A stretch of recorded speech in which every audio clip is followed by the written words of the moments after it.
Қайырлы күн баршаңызға, каналыма қош келдіңіздер. Бүгін сіздермен бірге күлше нан пісіреміз. Үй жағдайында пеште пісіреміз. Үйренгілеріңіз келсе, видеоны соңына дейін қараңыздар. Мінекей өте әдемі болып көтерілген. Дастарханның көркін ашатын күлше нандарды міндетті түрде дайындап көріңіздер.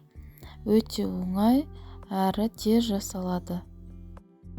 Бізге керек ингредиенттеріміз ол сүт,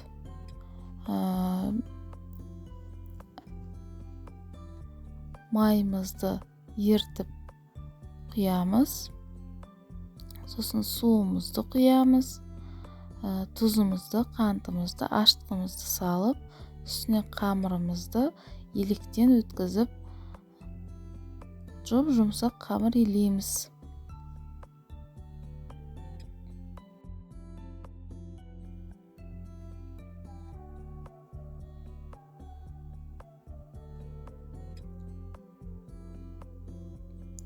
Қамырымызды илеп болған соң, бетін жауып, жылы жерге 1 сағатқа қойып қоямыз.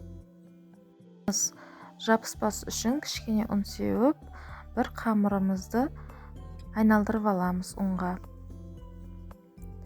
Таразы болса, таразымен менде 100-120 грамдай өлшеп алдым.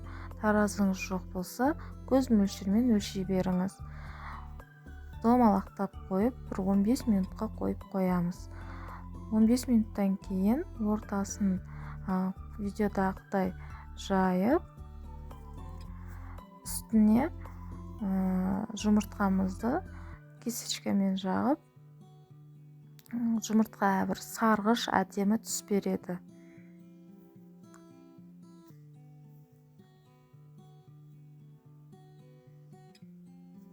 Барлық жеріне жұмыртқамызды жағып шығамыз. Сосын әдемілік үшін күнжіт себеміз. Күнжіт бір қош иісте береді, әдемі болып тұрады.